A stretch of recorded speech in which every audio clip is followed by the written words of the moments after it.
Deuxième pièce, encore complet. Troisième pièce, La République, ça jouait pas aujourd'hui.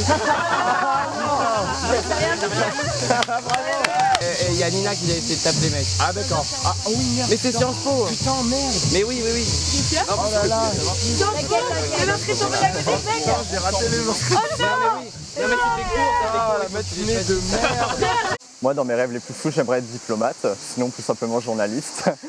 Je crois qu'après la classe préparatoire qu'on fait, effectivement, c'est axé littéraire, mais il y a quand même une grande variété de carrières et c'est pas cantonné à la carrière de professeur. On ne peut pas se balader clairement à 18 dans Avignon et du coup même le réveil, le petit déjeuner, on le fait séparément. Par exemple ce matin il y a 2 personnes qui se sont levées extrêmement tôt pour aller voir une pièce à 9h30 sur Avignon, alors que nous on s'est plutôt réveillés à 10h. C'est aussi en fonction des personnes, quand ils ont des pièces très tard la veille à 22h, ils vont forcément se lever plus tard et non on ne fait pas tout ensemble. On est souvent par groupe de 3, 4, 5. Et on se retrouve à peu près le soir autour de 22h où là on est plus tous ensemble. Ok, bah j'ai appelé, je vais prendre une place pour demain à 14h. Et du coup, tu fais comment? Vous avez prendre Bah toi t'as un dictateur sur l'iPhone. Ah bah faut que j'aille mettre mon portable à recharger alors. Va mettre ton portable.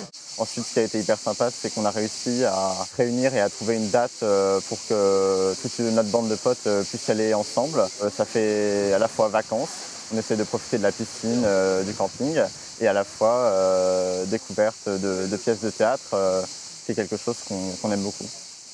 Je reste 6 jours, il y en a qui vont rester jusqu'à 8 jours, il me semble. Et on voit, je pense, minimum 2 spectacles dans la journée. Et ça m'est arrivé une fois d'en voir 4. On n'a pas tous le même goût.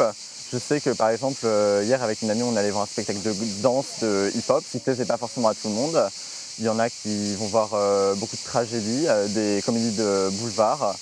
Mais c'est d'autant plus drôle que dans le spectacle de hip-hop, il y a un brassage qui est assez inattendu, je trouve, parce que effectivement le spectateur type est plutôt âgé.